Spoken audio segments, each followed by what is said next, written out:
What's up, everybody? Welcome back to Southeastern 14, another edition of Bets and Ball Games with Edwards and Greeson.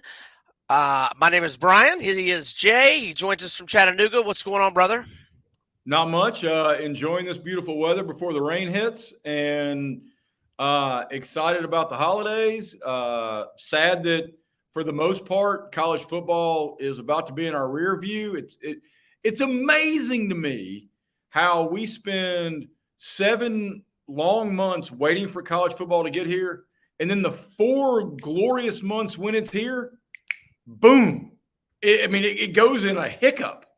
It really does. All right, before we get down to reviewing last week, looking ahead to some bowl games, looking ahead to a really good college hoops card tomorrow across the country and with SEC teams. Let's first talk about our good friends at Bet Online, which remains your top spot for all your live betting action and contest. NFL, college football, UFC, and NHL are in full swing. Bet Online is your number one source for wagering news, odds, trends, and predictions. All the hoops betting action, along with every sport available at your fingertips with both desktop and mobile access at any time. Head to Bet Online today, and remember to use our promo code BELIEVE. That is spelled all caps BLEAV. Again, our promo code all caps BLEAV for your 50% welcome bonus on your first deposit. Bet Online, where the game starts. Okay. Where do we start? Do we start with the committee? Do we start with what happened in Atlanta I last think we start. Saturday? I think we start with what happened in Atlanta, All honestly, right. and I think it's a testament to two great programs and two great coaches. We are we're up front. I'm an Auburn graduate. You're a Florida grad. We love our schools, but we're amazingly jealous of what Kirby has built in Athens and what the empire the Dark Lord has built in Tuscaloosa. And if you're not envious of that, then you're not paying attention, or you just don't really care about Saturdays in the fall. But it is such a testament with that many dudes. I mean, that many NFL caliber guys on the field. It goes down to, honestly, they had the procedure penalty that pushed him back, and the field goal doinked off the upright at the end of the first half.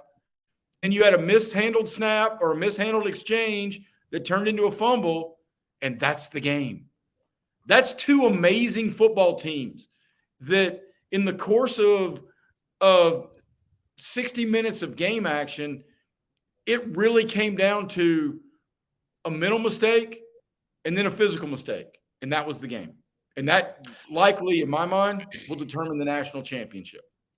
Yes, Alabama's going to win this thing, but I thought that, and I never heard what he said about it in his presser.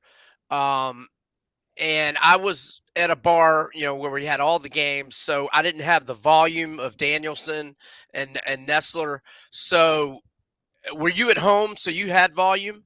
I Okay. did. What? Why did Kirby not call a timeout to make them look at that catch, the big play? I think it was on a fourth down. It Why did was he? on a fourth down. He's got to call a Uh, timeout and make them look at that. What did that ever even get addressed? Do you know? well, they didn't show a whole lot of immediate. That was after the fact that we got to see that ball The bounced. replay, right? Yes. I mean, it happened in real time, and then they're running hurry up because it's late in the half. And so everything's going, and I thought it was a catch until you That see other angle. yes, you see like the fourth replay. But this is a whole big picture conversation, man. We talk gambling every week, and there is now billions of dollars being wagered on this stuff. We've got to figure out a better way to officiate this stuff, and not just in terms of replay. Of course, we've got to address replay. We've got to we've got to put the chip in the ball. And it's amazing to me that football at the college and NFL level is a multi hundreds of billions of dollars a year industry. And we are relying in a game that is a theoretically a landmass grab. It is about position and can I get here and you can, or can you stop me from getting there? It is about a land position movement. And we're relying on the judgment of two old white guys holding sticks that are connected by a chain. I don't even understand why are we here? I mean, dear Lord, man, I can look into this computer and it can tell me my blood pressure. But we still need to go to Elmer and to Waldorf, and they're standing there in striped shirts holding sticks connected by 10 yards of chain. With all that, We've got to be better than this. yeah. With all that said, I'm at the bar. I don't hear the analysis, and I'm saying you got to call timeout, Kirby. You got to make him look Yes. at that. So Well, to me, it's on him. He messed that up, in my opinion. I'm not saying it could have been done better from the replay booth and et cetera, but that's too important of a play. And I forget the exact clock situation. I know it was the last minute. Like, yeah, it was like 30 plus seconds. yeah, I mean, you have to use your timeout there. You have to use your Because timeout. I mean, well, not only whatever timeout you have, if that ball's ruled incomplete, you now get the ball close to midfield. And Yes, you now get a field yes, goal. So instead of yes. them going to get a touchdown, you now go get a field goal. I mean, that is honestly a testament to, which leads us into the failures of the committee. Because But before we get there, I want to go back to one thing before we unpack Atlanta. Because I know you got to do a victory lap for the Heisman and Jane Daniels. I need to do a victory. I think I reminded our audience, and I tried to kind of like give you a little softball last week. I'm like, isn't Georgia still Alabama's bitch? Didn't I say that? Didn't I say that a couple times last week? I think I said, wait, I said, hold on now. Jameson Williams got hurt. Mechie got hurt. And those things happened. Credit to Georgia. But isn't Georgia still Alabama's bitch? Anyway, I think they did win the Natty. I mean, Georgia's now won 29, had won 29 in a row and back to back. I mean, yeah. All that. They're still Alabama's bitch. I'll say this too. I mean, there are a whole lot of Kentucky basketball fans who like to call it Catlanta. Mm-hmm. That's Sablanta. Yeah. Nick Saban owns that city now. He shows up. He's winning. He's winning football games in the city of Atlanta, where you and I have spent a whole lot of time. Dude prowls the city of Atlanta more than the cheetah, and you know where I'm going with that. Yes. Yeah, he does. And I mean, the last time he got beaten in Atlanta, I was right there. I think I mentioned it last week. It was a long ass time ago. Yes, it was. Tim Tebow had another year of eligibility left after that season ended. That's a long time ago. Okay, so into the committee. Let me give it says it clearly. I'm not going to give it word by word, but it says it clearly in whatever we want to call their criteria, bylaws, whatever. It says it in their criteria. If you have player or players and or coach or coaches that miss time or gonna miss time, and that hinders your performance, or it can reasonably be expected that could hinder your performance, that will be taken into account. And Florida, before FSU went to play Florida the first game without Jordan Travis, Florida's defense had been absolutely pulverized by its previous 6 opponents. And FSU had 224 yards of offense against that dog manure Gator defense of mine. And I know they're QB3 at that point, a true freshman, I believe. I think he's a true freshman, maybe a redshirt. I'm not sure. Anyway, and you get 16 points against Louisville. Kentucky had a lot more points against Louisville. I mean, they knew they had to get style points. think they did. I know I was saying that to every Seminole fan, of which I talked to way too many. Um, so I think the committee got it right. What do you Well, think? I think there are a multitude. I think the one thing I will defend the committee is there was no right answer. There was only the Right. best wrong answer. Right. And a lot of times in life we are dealt those kind of situations that we've got to pick the best wrong answer. And this one is honestly the most defensible in that if you've got 5 teams, theoretically, you didn't have 5 teams for 4 spots. You had 3 teams for 2 spots because Georgia lost. Although you can, we'll get to the hypocrisy of this because if you're going to pick the best teams, Georgia's one of the 4. I agree with Kirby. Georgia's one of the 4 best teams in the country. So if you're going to pick the best teams, then you're starting to pick and choose and use whatever arguments you want to, and that becomes a patchwork of that just doesn't make a whole lot of sense. But it's most defensible to say FSU is not the same team because they're not. They're not the same team without Travis. They're really not. But all the conversation about SEC bias and all these other things, you know what? Okay, SEC bias is something that has been built up over. It's like saying Patriots bias. You know why? Because they've had 2 decades of dominance. Rings. So, I mean, okay. I mean, I get it. I understand. And it, as an Auburn fan, I couldn't help but think over the weekend about 2004. That's when what I was Auburn going to say. undefeated and had 4 first-round draft picks. Ronnie Brown, Cadillac Williams, Jason Campbell. I mean, that was a team that was filled with dudes, and we got left out, and we were undefeated. I think this year was the toughest job for. I don't even. We didn't even call it a committee for the BCS championship, did it? Or I forget. Anyway, whatever. I think this was the hardest situation since that USC Oklahoma Auburn. No, I agree with that. And see, but I am of the mind too that I understand how they finished with this because if you think Alabama is one of the 4 best as an SEC champion, then you got to take Texas. You just have to because Texas beat them head to head. Yeah. But the people who, and I really appreciate Booger McFarland taking a stand against his own network and being adamant about he thought FSU should be in there. And I get that. I really do. I can see the argument of undefeated Power 5 conference champion. And if you wanted to put them in, then FSU is your 3 seed and Texas is your 4 seed. I get it. But they're not the same team. And it's the most defensible of the teams to leave out. It makes it at least makes the most sense. And how about does it make it white? Does it make it hurt less for the FSU players or their fans? Of course not. And it sucks. But I want to put this out there.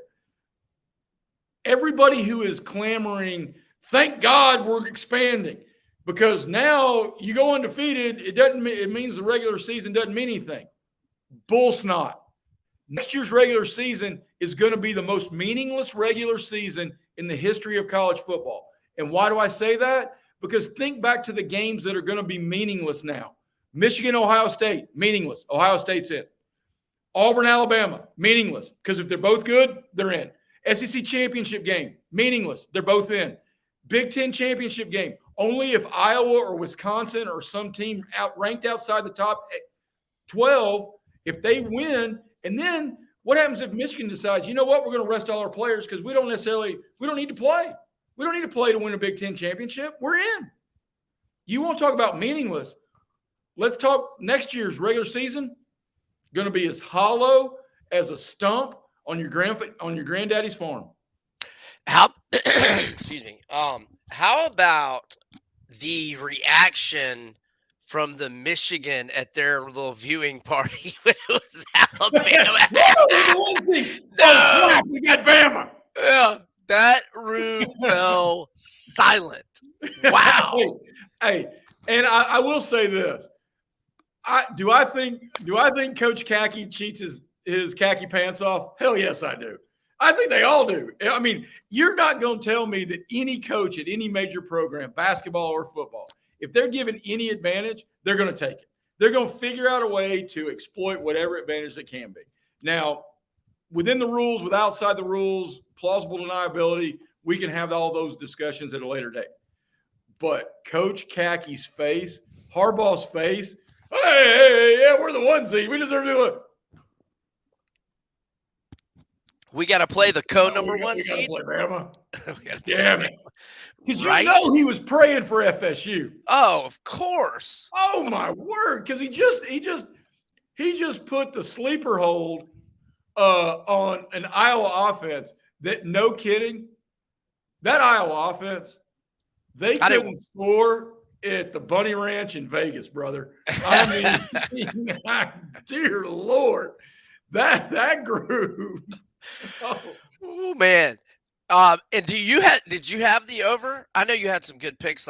My pick. I hope everybody faded me. I was garbage last week. Tulane loses. I was pretty good last week, but I did have the over in Michigan, Iowa, because I honestly thought Michigan was going to be up 31-0 at halftime. You had a great call on Texas. Yep. I had Washington. I had Washington, Miami of Ohio. That might have been it. Alabama, Georgia came up short of the over. I should have been on FSU Louisville under. I had FSU big. But I thought I knew they needed style points, and I knew they were better at every other position but quarterback. Yep. All right. So now, as we look to the bowl games, and so in the past, my whole premise of preparation for bowl games was always location and motivation. That's long gone. With the opt-outs now and the portal, I think you really just have one goal, and that is to figure out who in the hell's going to be in uniform come game day. So like in the regular season, I'm wanting to get on lines early before they move because I know what number I'm hoping for, etc. And look, now in the bowl games, it can be that way when the lines come out on Sunday, but I'm watching NFL. I got NFL bets going, and I don't know who's opting out, and I got to watch the NFL last Sunday. And then Monday, I'm trying to sort through, figure out who's opting out, etc. So basically, I've really we don't have to worry about that for the CFP semifinals. And then I'm making an educated guess on the opt-outs with the Missouri and Ohio State. And then I just like Jacksonville State in one of the early ones next Saturday. And so those are the four games I have picks on that we can hit on briefly. We'll hit heavy on Alabama and Michigan because I think we're on the same page. But just in general, do you have many bowl picks ready? Well, and what's your approach, or if you have a general approach or whatever? Well, one, you and I share. I have not heard it phrased as eloquently as you put it.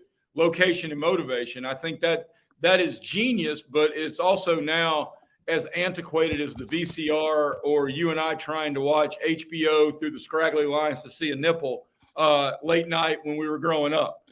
So, I mean, now you've got access to everything. You got information. You got it everywhere. But I also think this plays into a factor. Find first-year coaches. Find first-year coaches because the bowl game means more to them and their program.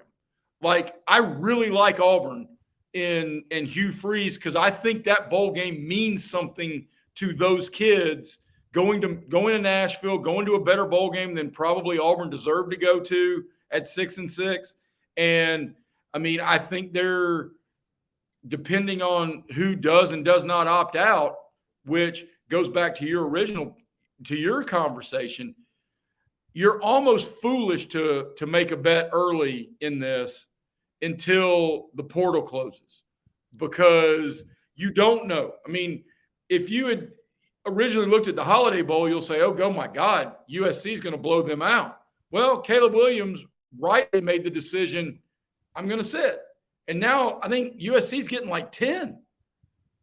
Yeah. I mean, but another, excuse me, another confusing thing for me is so many of these kids announce they're going into the portal, but they don't specify in their little Twitter or Instagram post whether they're going to play in the bowl game or not. Right. And so a lot of us assume that they're not. But then you see this big report about James Madison, who lost their head coach. Where did he go, to Indiana? Signetti, I Sounds believe right. he went to Indiana. And anyway, but now McLeod, the quarterback who's transferring, he says he's playing, and now there's a report out that all these guys, and they've got like, okay, here I am, 1, 2, 3, 4, 5, 6, 7. They've got 8 guys that have already entered the portal, but there are reports that most of them are going to play. And I guess because I don't even know if James Madison has hired their new. I know that they've got an acting head coach, the O-line coach, Damian. I'm not even going to try. Roblewski. Yeah, I did. That's Man, my middle name, actually, is Roblewski. We I may be bet. related. Yeah. I bet. It's Jay Greeson. A lot of people call me Rob. I mean, Buck melanoma, Molly Russell's wart. Yeah, I mean, old melanoma head. so anyhow, I was just gonna talk randomly about some opt-outs, and since I will say Duke's got a ton of them. Ohio Yep. State's gonna have a ton of them, and so that's why Missouri is my pick on that. But we'll get to that. Let's talk Alabama, Michigan, and you can go ahead and share with my voice. Share with the audience your approach to Alabama, Michigan. All right. Hey, I love J.J. McCarthy. I think Blake Corum is maybe one of the biggest overachievers in college football since Tebow. I think Michigan's got great uniforms. This has been a dream season. I love how they have completely, as a program and a university, thrown the double middle finger salute to the NCAA all the way through all of this. And your alma mater tends to do that occasionally. you know what? I'm happy to snub my nose at the NCAA, which is so corrupt and useless that FIFA looks at them and goes, "Damn, they suck." And so I'm good. I'm good with all that. I really want Michigan to be good. I'll never in a million years bet against Nick Saban with time to prepare. Never in a meaningful game with time to prepare. Million years. Hey, that could be Michigan +7. Give me Bama. I don't give it. Hey, whatever the number is. And if you're getting points, bet the money line, because get the best odds you can. You can't. There are none. There +105 or +110 maybe is all you can. Alabama's going to show up, and they're going to be nasty. They're going to win comfortably. They're going to win comfortably. I'm not going to say that it's going to be it's not going to be the pimp slap that Georgia gave Michigan 2 years ago in the semifinals, when we knew after Michigan went 3 and out twice and Georgia went right down the field and scored touchdowns twice. I think they might have done that 3 times in the first. I think it was 21-0 in the first quarter, if memory serves. And we knew that game was game, set, match, ball game, over. No need to watch. There's nothing here to even see the rest of the game. It's not going to be that bad. But Alabama's going to win this game, I'll just say comfortably. I'm not going to say by 2 touchdowns, 3 touchdowns. There was not going to be many anxious moments in the fourth quarter, in my opinion. I also encourage our viewers, listeners, everybody out there, watch the Dark Lord, who is Nick Saban, in every news conference he gives between now and New Year's Day. And he's going to give you this look. This dude is going to be solely focused. Man, every one of these dudes at elite programs tries to figure out, and Kirby's a genius at it, by the way, but they try to figure out ways to galvanize the nobody believes in you card to all of these 5 stars who everybody has believed in since they were 6 years old and scored 72 touchdowns in their 6-year-old Pee Wee league. Alabama's got it. Saban just walks in there and goes, "Nobody thinks y'all should be in the playoff. Let's go practice." Period. End of conversation. That's his pregame speech. Yeah. Nobody thinks you should be here. You guys suck. Let's go practice. I mean, oh my word, brother. They're going to come in. It's going to be. I mean, they're going to walk out there. It wouldn't surprise me if Jalen Milroe got in shotgun and then like pulled out a lightsaber and went and went Jedi Knight on everybody. I mean, it's going to be. So another reason why I don't like give Michigan much of a shot here is I really don't like. Let's see, 1, 2, 3, 4, 5, 6. I really think absolutely zero of their first 9 opponents this year. Like Zero. no, Oh no. And I don't think anything of Iowa. I mean, dear Lord, man. yeah, no, I don't think of anything of Iowa either. Yeah, no. Uh, So, okay, they beat Ohio State at home, and it's because but Ohio State was driving. yeah, Ohio McCord. State is the only team they've played that's comparable in terms of speed and talent to what they're going to see at Alabama. And Right, I don't even know this year's Ohio State is that comparable. I mean, right. Yeah, yeah. oh, hey, quick side question here. What does Michigan go if they're in the SEC West? 10-2? Let's see. Let me just kind of go down Alabama's schedule. It would depend where they play Ole Miss. They beat Ole Miss in Ann Arbor. They might lose in Oxford. Same goes with LSU. Yeah, they win in Starkville. I don't know. The A&M at A&M. I mean, who knows? They would beat Arkansas in the Big House. They would beat Tennessee in the Big House. I think they would lose to LSU in the Big House. I think they would have a very difficult time winning at Auburn. I think they get their ass beat by Georgia and Atlanta. Yes. Oh God, yes. Yeah. I mean, So that's what I think they would do in the SEC. All right. In the other semifinal, though, I got to tell you this. I like Washington in the points. I do too. And because all they do is win, and I love their coach. I love their coach. And did you watch the Apple Cup, Washington State? And it was 4th and 1. Oh no, it was 4th and 2 on like their own 28 with like a minute 50 Tie game, left. everything on the table. He runs an end around option. I mean, and it goes for like 40 yards. Hey, that's a guy who just laid them on the table and went, here they are, baby. Remind you of a guy that used to wear a visor or still does? A whole lot. Heck yeah, it did. Man, oh man, how much would Spurrier love this day and age when everybody's going for it? He wouldn't recruit a punter. I don't even know if he'd have a punter on the roster. He would. Yeah. I can assure you, if he went to Tuscaloosa, he wouldn't take the punter with him. I need another quarterback. Give me another quarterback.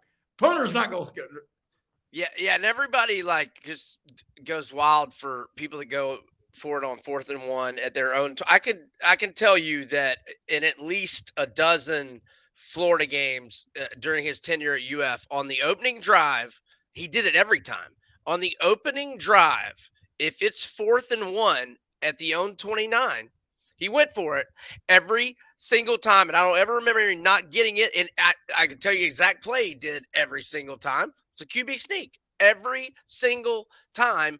And even when his South Carolina days, he still ran 4th and 1, 4th and inches. It was always a quarterback sneak. And it's like no defensive coordinator figured it out. And I never understood why. I was like, why are they not got 3 guys right on the center?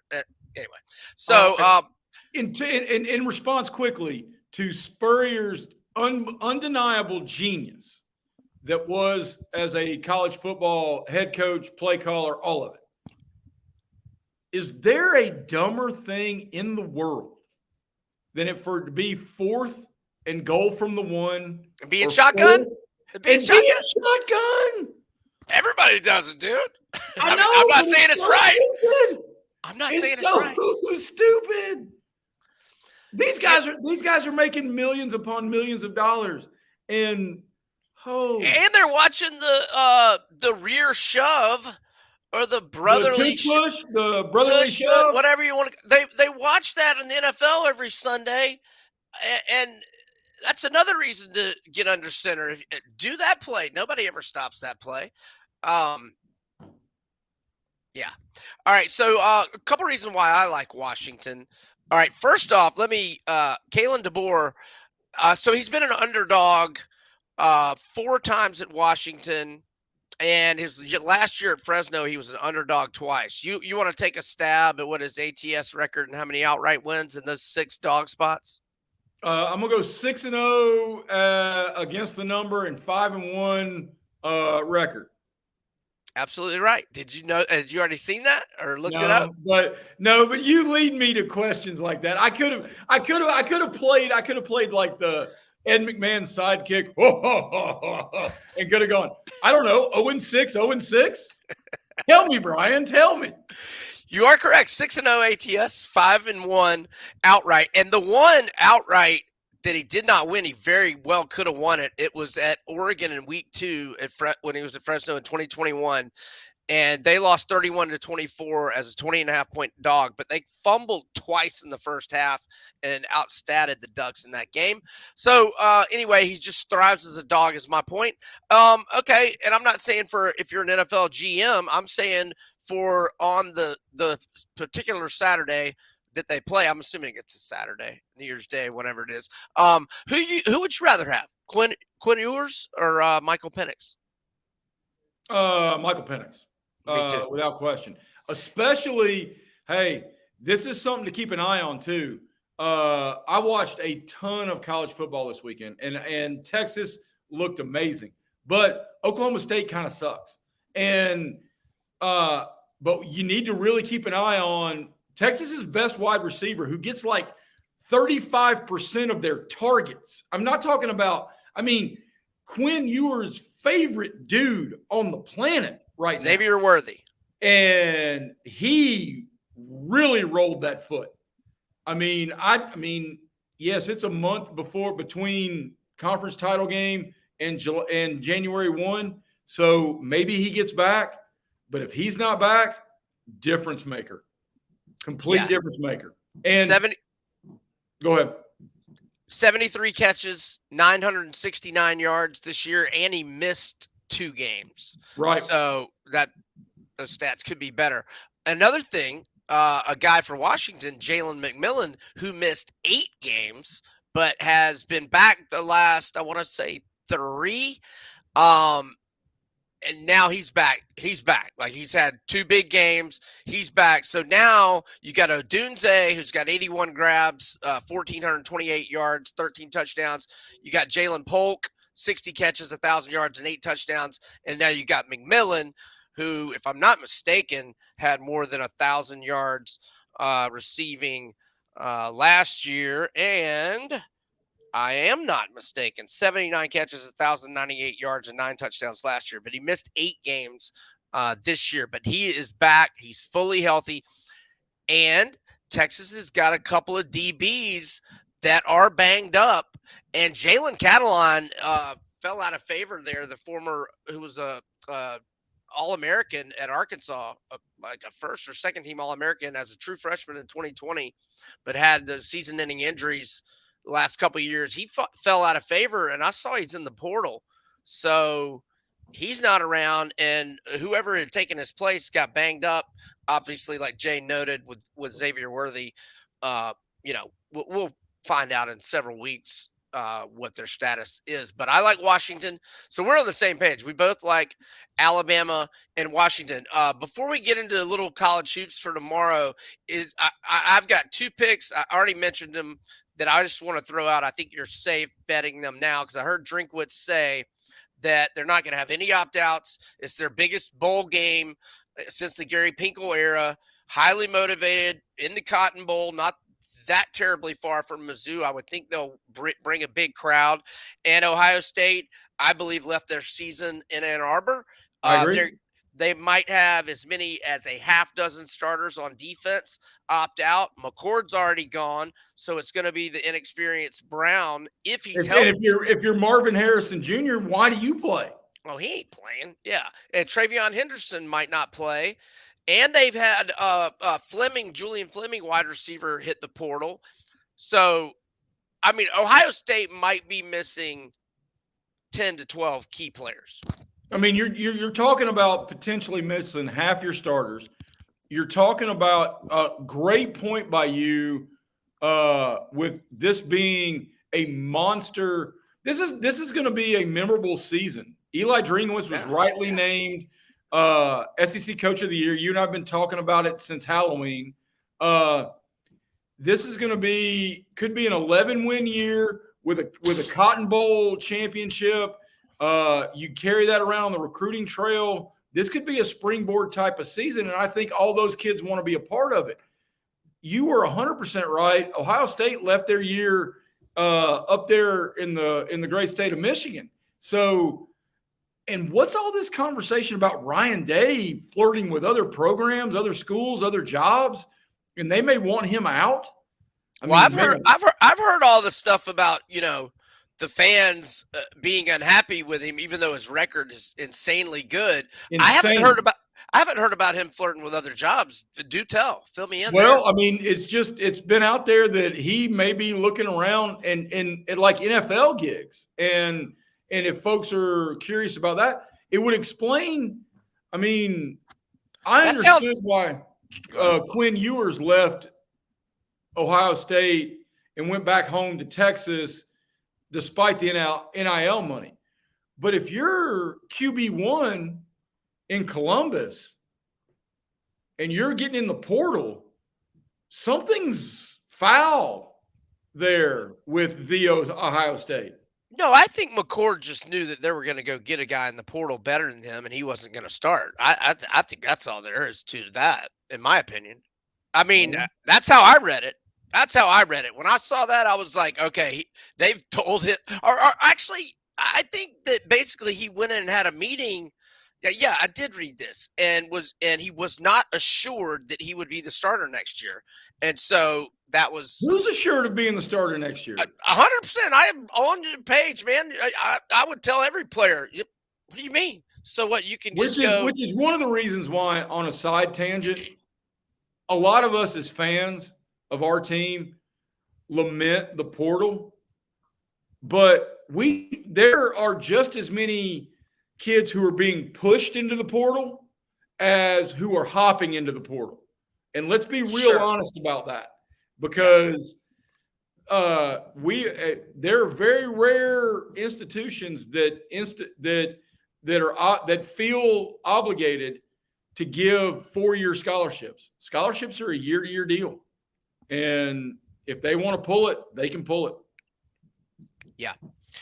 Okay. So should we transition to some college hoops for tomorrow? Let's do that. Let's do that.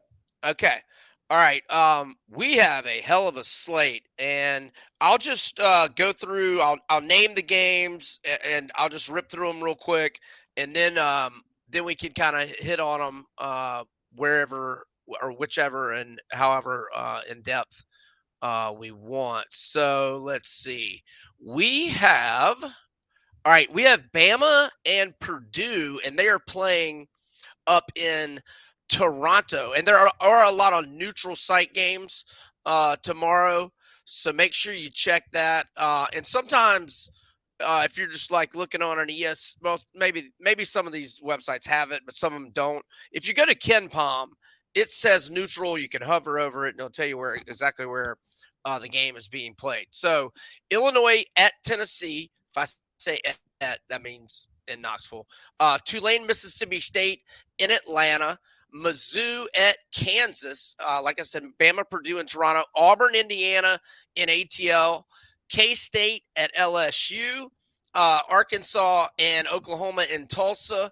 Richmond and Florida in Sunrise, which is where the Florida Panthers NHL team plays, basically West Miami. And that's not all the games, but those are the best ones. Bama and Purdue. Uh, Bama got Pringle, the big kid, the 6'11" guy. He had been suspended for a few games. He is back, so that's good. And facing Zach Edey, and their stud from North Dakota, Grant Nelson. Where are my notes on Bama? Are they on the other page? They are. Nelson had to leave their game Monday against Arkansas State, a little banged up. but he is probable after missing some practice. 14 points a game, 6.2 rebounds per game. I'm thinking Purdue's going to be favored by 5-ish. What do you think? I think at least 5. Okay. And I don't know if they can set the over high enough on this, on two teams that, one, play with a whole lot of pace, and two, play with a whole lot of efficiency. Especially the 6'11 guy is going to give them an opportunity. What was his name again? Grant Nelson. No, the Oh, 6'11 guy. Pringle. Nick Pringle. His family made a whole lot of money in potato chips, apparently. And it's an opportunity, honestly. He's still not going to be able to stop Frankenstein for Purdue. I mean, they should let that guy wear the jacket, the sport coat, come out in the pregame. I mean, do the whole nine, man. Hey, both those teams, that game's going to be played well into the 80s. I don't know what the number is. Alabama, they're amazingly efficient, dude. They got the SEC's leading scorer, and he's scoring 19. He's scoring almost 20 points a game on barely 10 shots a game. So Ken Palm has Alabama second in the nation in offensive efficiency, third in pace. They only use an average of 13.8 seconds on the shot clock. Purdue is number 4 in offensive efficiency. Not as good in terms of pace. I think it's going to be in the 160s. The total. I do. Yeah. No, I mean, but no, I think the over-under is going to be in the 160s, but I think the game could be very well be in the 170s. Oh, yeah. I mean, I don't know that I would play over if it's like 165 or more. I might think about it in the 160, 163 range. We'll see. All right. Let's see. One thing on Tulane, Mississippi State. Tulane's best player, Kevin Cross, is questionable. He missed the last game, averages 19.5 points per game. And by the way, Mississippi State, which had got off to a great start, and again, that game's in Atlanta. You know, if we still lived in the ATL, we'd be going down to the venue formerly known as Phillips, and we'd be watching some college ball tomorrow. But Mississippi State lost at home to Southern, number 269 in Ken Palm, went on a 12-0 run to end the game. And before that, they lost at Georgia Tech to Damon Stoudemire, who was not having a very good season one. Auburn, Indiana, that's in Atlanta. Any thoughts there? Indiana 7-1 straight up, 3-5 against the spread. Their loss was by 20 to UConn and NYC. Their best win at Michigan. They also have a home win over Maryland. Oh, and Xavier Johnson, who averages 10.5 points per game and shoots 50% from three for Indiana, is questionable. He's missed the last 2 games with an injury. I actually think Auburn's going to play really well. They'll have – I know it's a neutral site, but they're going to have – That's a home game. Yeah, it's a home game. It'll be a home game for Auburn and Atlanta. Well, Indiana will probably bring – I bet they'll bring some folks.